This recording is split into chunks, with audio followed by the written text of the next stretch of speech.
Dear friends, welcome to AS American English. Take your level 5 grammar book.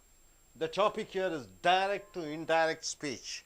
The video is 26 and the total number of videos which we have seen is 141, and now we have come here to 142nd video.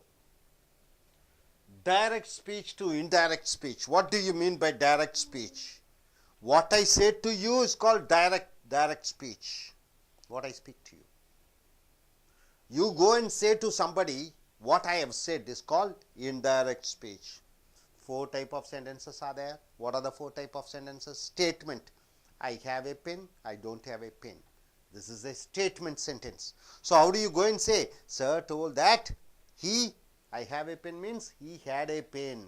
Sir told me that I don't have a pen means he did not have a pen, right? So present tense changes into past tense, you are using that. Then second type of sentence is ordering sentence. What do you mean by ordering sentence? Imperative sentence. I tell you, study well. What you go and say to somebody, sir told me to study well. To study well. You are adding just to.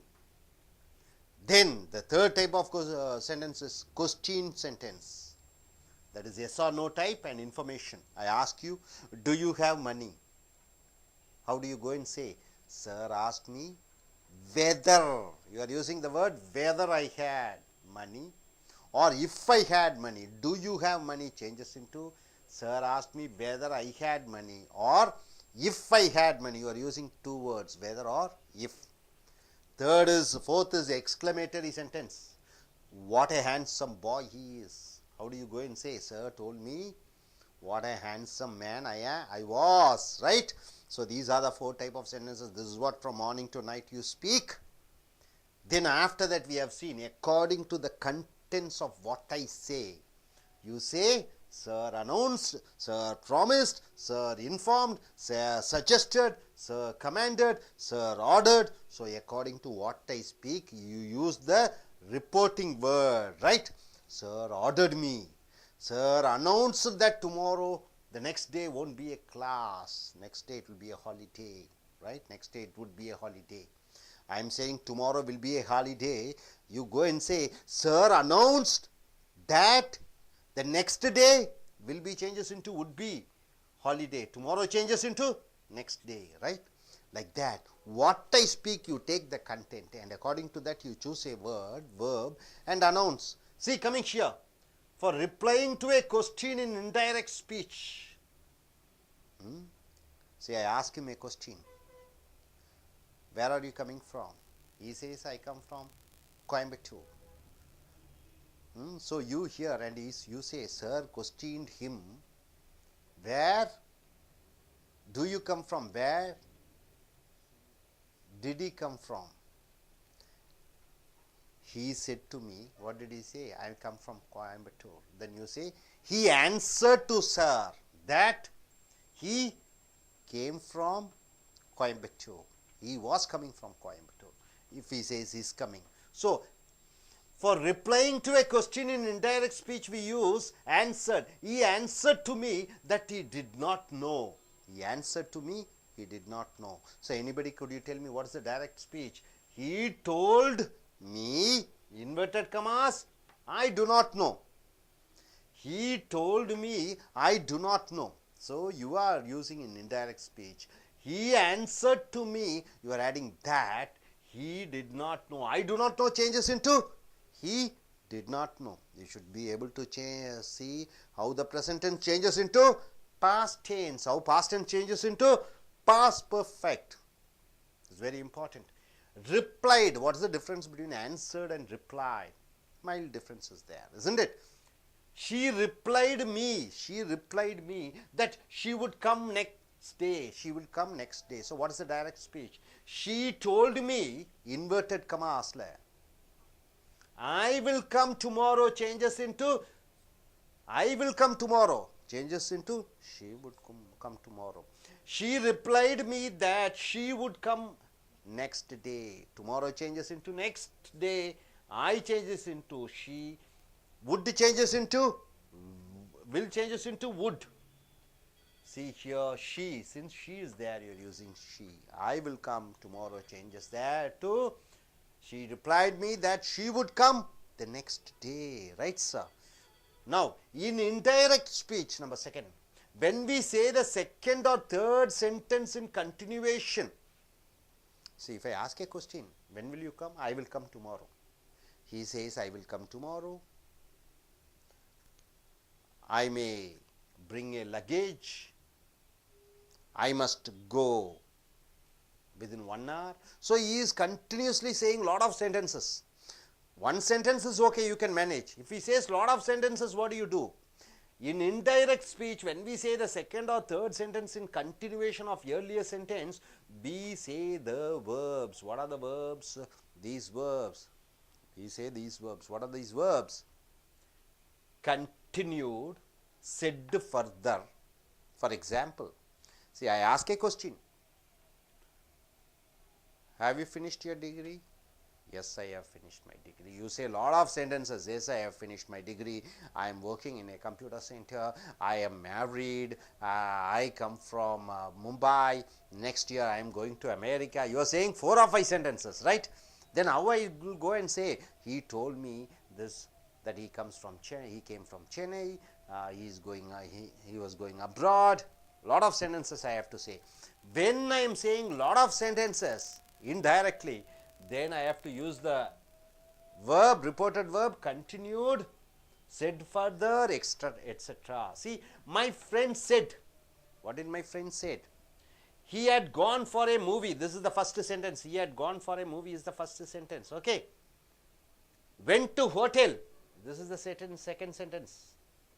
He continued to say. Next, after 2 sentences, he is continuing and saying. He went for a discotheque. This is the third sentence. He went for a discotheque. 4th sentence, he had not slept the whole night. So, 4 sentences he is saying. How much sentences? 4 sentences. How do you go and say 4 sentences to somebody? My friend said that he had gone for a movie, went to a hotel, and he continued to say. Who is the person who continued to say? The friend continued to say that he went for a discotheque and he had not slept the whole night, right? Anybody who is good in changing into direct speech. So, my friend said, inverted commas, I went for a movie. I went for a movie changes into he had gone for a movie. I went to I go to a hotel changes into I went to a hotel. He went for a discotheque. I go for a discotheque. I had not slept the whole night changes into I did not sleep the whole night. So, these are the exact statement of the person, that is your friend speaking to you. And what you are going and saying to somebody else is, these are the sentences my friend said. And you are telling after 2 sentences you are saying, he continued to say. Who continued to say? The friend continued to say. Next, said further. Said further. Further means what? In addition to said. My principal said. What did your principal say? Your college principal says to you, we should study well. So, this is the first sentence. We should study well for exams. Must try to get good marks. This is second sentence. He said further that we should be obedient to our parents. This is the third sentence. So, 3 sentences. Who says? The principal says, right? 3 ideas the principal says. So, you are going and saying to somebody, my principal said that we should study well for exams, must try to get good mark. Who says? The principal says, must try to get good marks. And he said further means what? In addition, he has told extra. What is that? We should be obedient to our parents. So, this is the indirect speech where your principal has told. 3 sentences he has told. Here in the earlier 4 sentences your friend has told. When you are adding all the 4 sentences, you are using the reported verb continued in between. And here, when your principal said some lot of sentences, you are adding further information by saying he said further. That reported word said further is added. So, how do you change into direct speech? The principal said, inverted commas, we should study well means for exams. You should study well for exams. Must try to get good marks. You must get good marks. You should try to get good marks. He said further that we should be obedient to our parents. You shall be obedient to your parents, right? Or you should be obedient to your parents. Changes into we should be obedient to our parents. So the word said further. It is the reported word you are using, continued and said further. Hope you are able to understand, sir. Now coming here, added. Added means what? You are adding something more. You are adding more sentence. You are adding more idea. You are adding more thoughts. See here, the chief guest said to his fans. Cinema actor, hero is a chief guest for a function. He says to his fans. What did he say? That they should help the poor people. Who should help the poor people? The fans should help the poor people. This is the first sentence. They must clean the roads. This is the second sentence.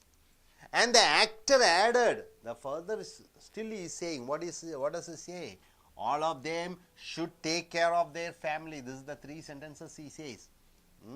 Maybe Rajinikanth or Vijay, they come as a chief guest for a college function. They say, the chief guest said to his fans that they should help the poor people. Number one sentence, they must clean the roads. Number two sentence, and the actor added means what? Still he is saying, added that all of them should take care of their family. All of them should take care of their family. This is the three sentences he says. So before the last sentence you are using added. This is the reported verb. So what is the direct speech? The chief guest said, inverted commas, they should help the poor people means you should help the poor people. They must clean the roads means you must clean the roads. And the actor added that all of them, inverted commas, once again, you should take care of your family. Their family changes into your family. You are able to understand? So indirect speech, it comes like that. So you are adding, the chief guest added further, added one other information, then you are using added. Went on to say means what? Continued to say. Went on to say means continued to say. See here, the prisoners complained to the judge. The prisoners means jail prisoners. They complained to the judge that the police warden ill-treated them. The police warden ill-treated them. This is the first sentence. Did not provide proper food. This is the second sentence. And the prisoners went on to say, they continued to say, that the warden had beaten them. So the warden had beaten them. Three sentences are there. So how do you go and report? See, this is the reported speech. The prisoners complained to the judge that the police warden ill-treated them, did not provide proper food, and the prisoners went on to say that the warden had beaten them. Three sentences, right, sir? So how do you change into direct speech? Indirect to direct speech, not direct to indirect speech. Indirect to direct speech. The prisoners complained, or the prisoners said to the judge, inverted commas, the police warden ill-treats them, ill-treats us, ill-treats us. The police warden ill-treats us. Did not provide proper food. Do not provide proper food. And the prisoners went on to say, and the prisoners said, inverted commas, the warden beaten, beat them, beat us. The warden beat us, right? Beaten. The warden beat us. So this is the direct speech. So when you keep on saying, when you are adding more information in direct speech, you say, went on to say. Hope you are able to understand. No doubt about it. Are you clear? Okay. Now let me ask a question to a young lady. Yes, please say. Stand up. What do you understand? Keep the mic closer. For replying to your questions in direct speech, we use the answer and reply. For indirect speech. Hello. Varudunga. Hello. Mic closer. For replying to your question. Anga varudunga. Varliya.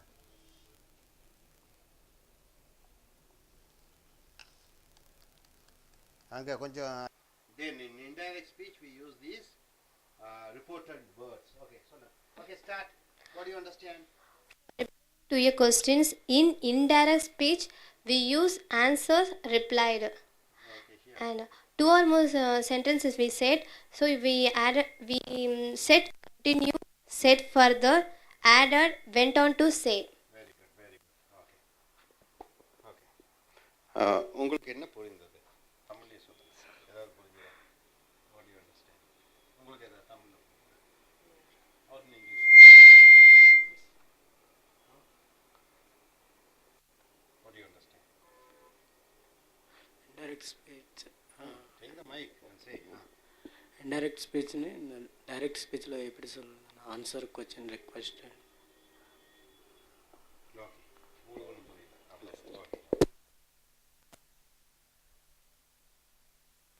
நண்பர்களே, உங்களுடைய level 5 grammar புக்கை எடுத்துக்கொள்ளுங்கள்.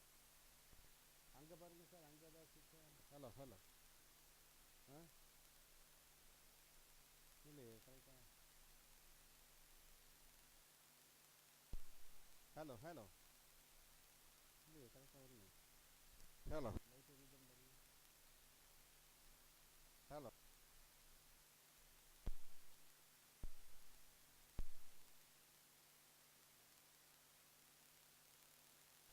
Hello hello hello hello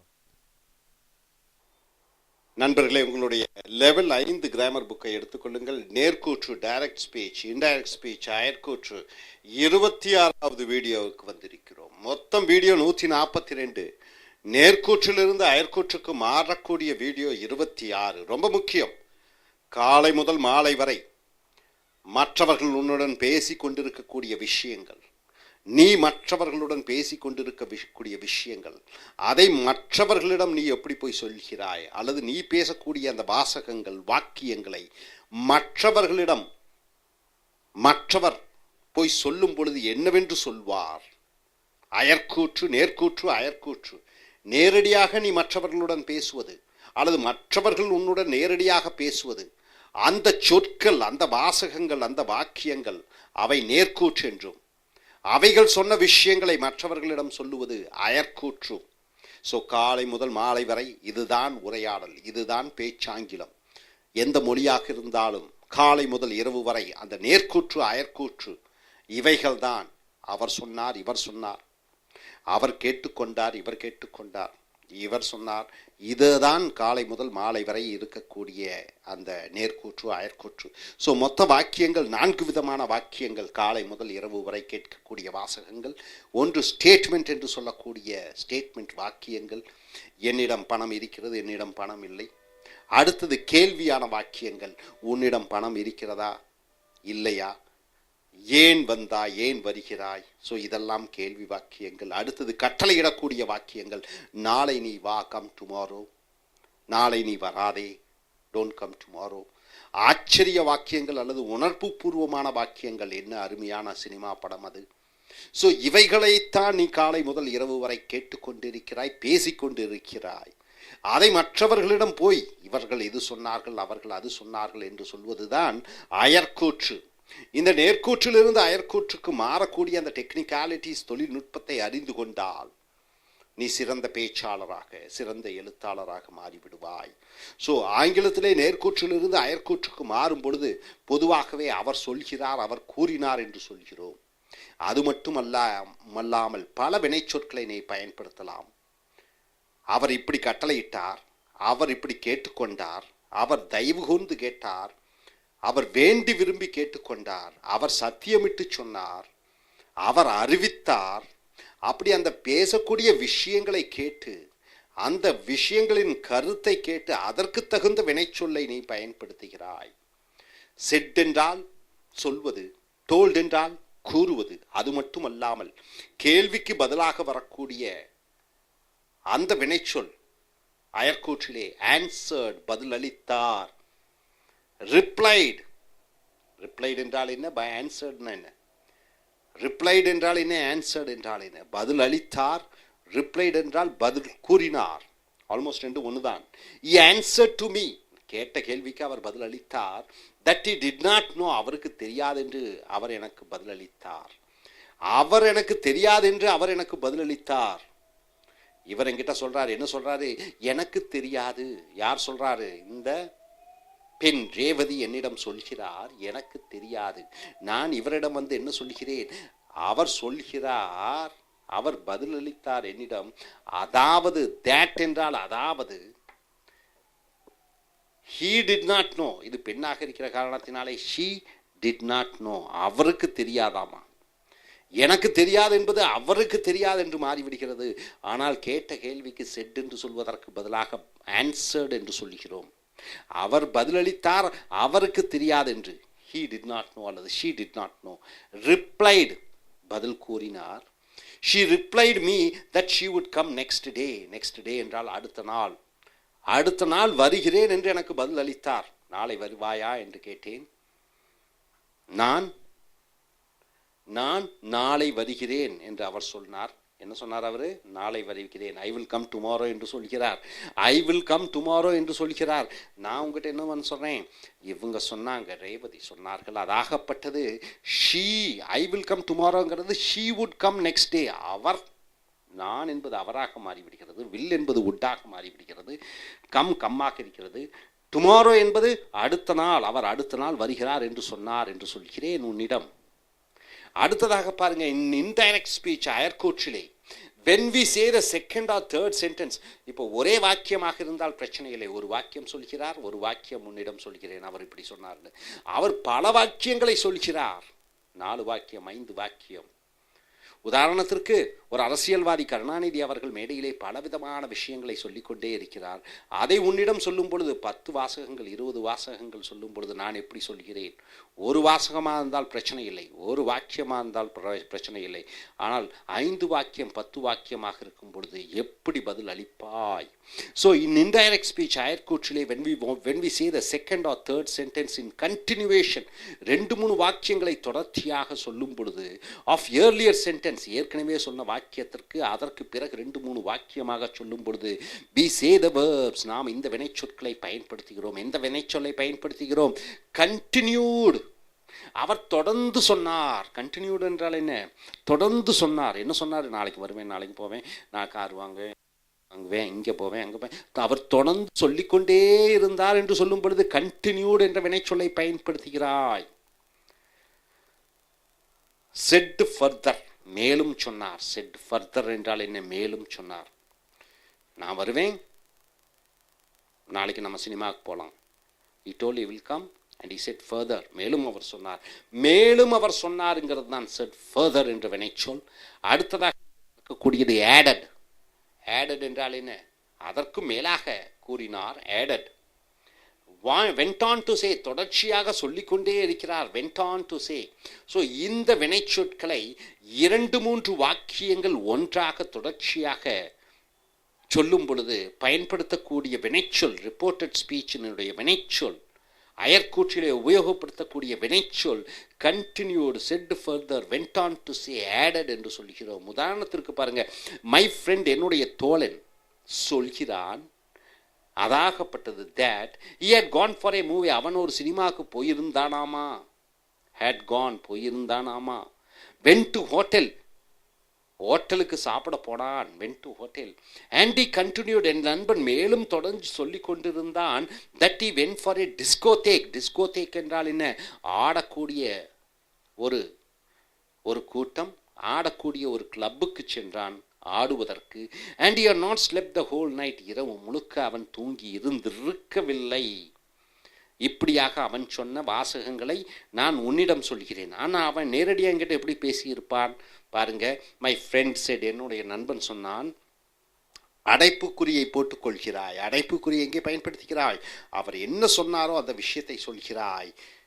he had gone for a movie, அவன் ஒரு சினிமாவுக்கு போயிருந்தான் என்று உன்னிடம் வந்து சொல்கிறேன். ஆனால் அவன் என்கிட்ட என்ன சொல்லியிருப்பான்?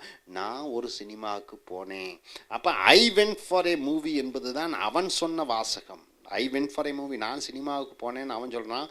அதை உங்ககிட்ட என்ன சொல்கிறேன்? அவன் சொன்னான், அதாகப்பட்டது நான் சினிமாவுக்கு போனேன் என்பது அவன் சினிமாவுக்கு போயிருந்தானாமா. வென்ட் என்பது ஹேட் கோனாக மாறிவிடுகிறது. ஐ என்பது ஹீயாக மாறிவிடுகிறது.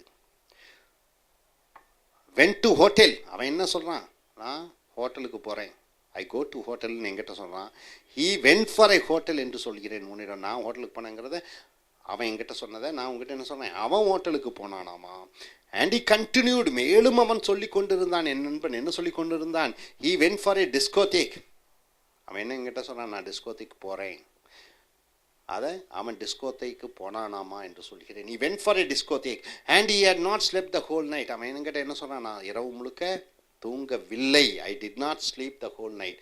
நான் உங்ககிட்ட என்ன சொல்கிறேன், he said me that he had not slept the whole night. அவன் இரவு முழுக்க தூங்கி இருந்திருக்கவில்லை என்று நான் சொல்கிறேன். அப்படியாக அவன் சொன்ன விஷயத்தை அயற்கூற்றிலே உன்னிடம் சொல்லும் பொழுது வினைச்சொற்கள் மாறிவிடுகிறது. ஆனால் இங்கே 2-3 வாக்கியமாக வரும் பொழுது இந்த வினைச்சொல்லான கண்டினியூட், அவன் தொடர்ந்து சொன்னான் என்ற சொற்றொடரை அல்லது அந்த வினைச்சொற்றொடரை பயன்படுத்துகிறீர்கள். அடுத்ததாக செட் ஃபர்தர், மேலும் சொன்னார். இது பிரின்சிபலுக்கும் மாணவர்களுக்கும் நடக்கக்கூடிய உரையாடல். பிரின்சிபலுக்கும் நாங்கள் மாணவர்களுக்கும் நடக்கக்கூடிய உரையாடல். த பிரின்சிபல் செட், முதல்வர் சொன்னார், தட் அதாகப்பட்டது, வி ஷுட் ஸ்டடி வெல், நாங்கள் நன்றாக படிக்க வேண்டும் என்று எங்களுடைய கல்லூரி முதல்வர் சொன்னார். ஃபார் எக்ஸாம்ஸ், பரீட்சைக்கு. Must try to get good marks, நீங்கள் அனைவரும் கண்டிப்பாக நல்ல மார்க் வாங்க வேண்டும். அண்ட் தி செட் ஃபர்தர், மேலும் அவர் சொன்னார். யார் சொன்னார், கல்லூரி முதல்வர் சொல்கிறார். தட் அதாகப்பட்டது, we should be obedient to our parents, நாம் நம்மளுடைய பெற்றோர்களுக்கு ஒழுக்கமுடையவர்களாக இருக்க வேண்டும் என்று. இது யார் சொன்னார், பிரின்சிபல் சொல்கிறார். யாரிடம் சொல்கிறார், மாணவர்களிடம் சொல்கிறார். செட் ஃபர்தர் என்றால் 2-3 வாக்கியங்கள் வந்து விடுகிறது. மொத்தம் 3 வாக்கியங்கள். என்னெல்லாம், பரீட்சைக்கு நன்றாக படிக்க வேண்டும், நல்ல மார்க் பெற வேண்டும், பெற்றோர்களுக்கு ஒழுக்கமானவர்களாக இருக்க வேண்டும். 3 வாக்கியங்கள். அந்த 2 வாக்கியம் முடித்த உடனே 3வது வாக்கியத்துக்கு முன்னாடி அந்த வினைச்சொல்லான செட் ஃபர்தர், மேலும் அவர் சொன்னார் என்ற அந்த வினை சொற்றொடரை பயன்படுத்துகிறீர்கள். உதாரணத்துக்கு அவர் நேர்கூற்றில் எப்படி சொல்லியிருப்பார், மை பிரின்சிபல் செட், என்னுடைய கல்லூரி முதல்வர் சொன்னார், இன்வெர்டட் கமாஸில், அடைப்புக்குறியில், வி ஷுட் ஸ்டடி வெல் என்றால் என்ன, நாங்கள் நன்றாக படிக்க வேண்டும் எங்கள் பிரின்சிபல் சொன்னார். நான் உங்கள்கிட்ட என்ன சொல்கிறேன், பிரின்சிபல் சொன்னார், நீங்கள் என்ன சொல்கிறார், நீங்கள் நல்லா படிக்கணும், யூ ஷுட் ஸ்டடி வெல், அல்லது யூ ஷுட் ஸ்டடி வெல்லுங்கிறது வி ஷுட் ஸ்டடி வெல்லாக மாறிவிடுகிறது. For exams, must try to get good marks, you must try to get good மார்க்ஸுங்கிறது we must try to get good marks என்று சொன்னார். And he said further, மேலும் அவர் சொன்னார், that we should be obedient to our parents, நீங்கள் உங்கள் பெற்றோர்களுக்கு ஒழுக்கமானவர்களாக இருக்க வேண்டும். அதை you should be obedient to your parents, நீங்கள் உங்கள் பெற்றோர்களுக்கு ஒழுக்கமானவர்களாக இருக்க வேண்டும். அவன் எங்கள்கிட்ட நேரடியாக கூறும்போது சொன்ன வார்த்தை இது. அயற்கூற்றிலே நாங்கள் எங்களுடைய பெற்றோர்களுக்கு ஒழுக்கமானவர்களாக இருக்க வேண்டும் என்று அவர் சொன்னார். அயற்கூற்றிலே வருகிறது இப்படியாக. ஸோ இதை புரிந்திருப்பீர்கள். அடுத்தது ஆடட். இந்த வினைச்சொல்லான ஆடட் என்றால் என்ன கூறினார். த chief guest said to his fans. Chief guest என்றால் என்ன, முக்கிய விருந்தாளி தன்னுடைய விசிறிகளுக்கு, தன்னுடைய நண்பர்களுக்கு அல்லது தன்னுடைய சினிமா ரசிகர்களுக்கு சொல்கிறார். தட் அதாகப்பட்டது, they should help the poor people. இது ஒரு வாக்கியம். நீங்கள் ஏழைகளுக்கு உதவ வேண்டும். They must clean the roads, நீங்கள் ரோடை சுத்தப்படுத்த வேண்டும். இது நேர்கூற்றிலே. அண்ட் ஆக்டர் ஆடட், அந்த நடிகர் மேலும் சொன்னார், all of them should take care of their family, அவர்கள் அனைவரும் குடும்பத்தாரை அக்கறை எடுத்து பார்த்து கொள்ள வேண்டும். இது அயற்கூற்றிலே கூறப்பட்டிருக்கிறது. நேர்கூற்றிலே அந்த நடிகர் நேரடியாக ஆங்கிலத்தில் சொல்லக்கூடிய வாசகம் எதுவாக இருக்கும், the chief guest said to his fans, அந்த முக்கிய விருந்தாளி தன்னுடைய விசிறிகளுக்கு சொல்கிறார். அடைப்புக்குறியிலே they should help the poor people என்றால் என்ன, அது எப்படியாக மாறும், அவர்கள் ஏழைகளுக்கு உதவ வேண்டும் என்பது நேரடியாக அவர் கூறுவது என்ன, you should help the poor people, நீங்கள் ஏழைகளுக்கு உதவ வேண்டும். They must clean the roads, அவர்கள் ரோட்டை சுத்தப்படுத்த வேண்டும் என்பது அயற்கூற்றிலே. நேர்கூற்றிலே அவர் என்ன சொல்லியிருப்பார், நீங்கள் ரோட்டை சுத்தப்படுத்த வேண்டும், you must clean the roads. And the actor added, மேலும் அந்த நடிகர் சொன்னார், ஆடட் என்றால் மேலும் சேர்த்து கொண்டார், that all of them should take care of their family, அவர்கள் அனைவரும் தங்கள் குடும்பத்தை அக்கறை எடுத்து பார்த்து கொள்ள வேண்டும் என்று. நேர்கூற்றிலே எப்படி வர வேண்டும், you should take care of your family, நீங்கள் உங்கள் குடும்பத்தாரை அக்கறை எடுத்து பார்த்து கொள்ள வேண்டும். அது that all of them should take care of the family of their family என்று, அவர்களுடைய குடும்பத்தை அவர்கள் அக்கறை எடுத்துக்கொள்ள வேண்டும் என்று அயற்கூற்றிலே மாறுகிறது. அடுத்தது went on to say, தொடர்ச்சியாக சொல்லிக் கொண்டிருக்கிறார்.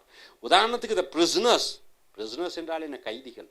கம்ப்ளைண்ட், குறை கூறினார்கள். யாரிடம்? டு த ஜட்ஜ், நீதிபதியிடம். that the police warden, அதாவது போலீஸினுடைய அந்த வார்டன் என்றால் என்ன? கண்காணிப்பாளர். ill treated them, கண்காணிப்பாளர் எங்களை ill treated என்றால் என்ன? மோசமாக நடத்தினார். did not provide food, எங்களுக்கு உணவை வழங்கவில்லை, அவர்களுக்கு உணவை வழங்கவில்லை. and the prisoners went on to say, அந்த கைதிகள் went on to say என்றால் என்ன? தொடர்ச்சியாக சொல்லிக் கொண்டிருந்தார். that the warden had beaten them, warden அவர்களை அடித்திருந்தாராமா. ஸோ இந்த உரையாடல் பிரிசனர்ஸ், கைதிகளுக்கும் நீதிபதிகளுக்கும், அந்த கைதிகளுக்கும் நீதிபதிகளுக்கும் நடக்கக்கூடிய உரையாடலை அவர்கள் சொன்னதை நீங்கள் மற்றவர்களிடம் போய் சொல்கிறீர்கள், கைதிகள் இப்படி சொன்னார்கள் அப்படி சொன்னார்கள் என்று. இதை நேர்கூற்றிலே கைதிகள் என்ன சரியான வார்த்தைகளை ஆங்கிலத்திலே சொல்லியிருப்பார்கள் என்றால், the prisoners complained to the judge, அந்த சிறை கைதிகள் நீதிபதியிடம் முறையிட்டார்கள். என்னென்ன? அடைப்புக்குறியிலே police warden ill treated them என்பது police warden ill treated as, police கண்காணிப்பாளர் எங்களை மோசமாக நடத்துகிறார். போலீஸ் கண்காணிப்பாளர் எங்களை மோசமாக நடத்துகிறார் என்பது அயற்கூற்றிலே போலீஸ் அதிகாரிகள் அல்லது போலீஸ் கண்காணிப்பாளர்கள் அவர்களை மோசமாக நடத்தினார்கள் என்று வருகிறது. did not provide proper food, அவர்கள் உணவு சரியாக வழங்கவில்லை என்று கைதிகள் நீதிபதியிடம் முறையிட்டார்கள். இது நேர்கூற்றிலே வரும் பொழுது என்னவாக வரும்? the warden do not provide proper food, police கண்காணிப்பாளர் சரியாக உணவை கொடுப்பதில்லை. and the prisoners went on to say, அந்த கைதிகள் தொடர்ந்து சொல்லிக்கொண்டே இருக்கிறார்கள், that the warden had beaten them, warden அவர்களை அடித்திருந்தாராமா. அப்ப நேரடியாக அவர்கள் எப்படி சொல்லியிருப்பார்கள்? the police warden beat them என்று வருகிறது. போலீஸ் அதிகாரிகள் எங்களை அடித்தார்கள். beat us என்று வருகிறது. போலீஸ் அதிகாரிகள் எங்களை அடித்தார் என்பது போலீஸ் அதிகாரிகள் அவர்களை அடித்தார்கள் என்று அயற்கூற்றிலே வருகிறது. ஸோ நண்பர்களே, நேர்கூற்றிலிருந்து அயற்கூற்றுக்கு மாற்றும் பொழுது answer, replied, continued, set further, மேலும் went on to say, தொடர்ந்து சொல்லிக்கொண்டே இருந்தார்கள். இப்படி 2-3 வாக்கியங்களாக அயற்கூற்றிலே மாறும் பொழுது வினைச்சொற்களை ரிப்போர்ட்டட் ஸ்பீச்சிலே அயற்கூற்றிலே பயன்படுத்துகிறோம். ஸோ நண்பர்களே, இதை பயன்படுத்தி மேலும் இனி வரக்கூடிய டைரக்ட் ஸ்பீச், இன்டைரக்ட் ஸ்பீச்சில் மேலும் கற்று உங்களுடைய எழுத்தாங்கிலத்தையும் பேச்சு ஆங்கிலத்தையும் மேன்மைப்படுத்திக் கொள்ளுங்கள். இனி அடுத்து வரக்கூடிய வீடியோ வரை நன்றி.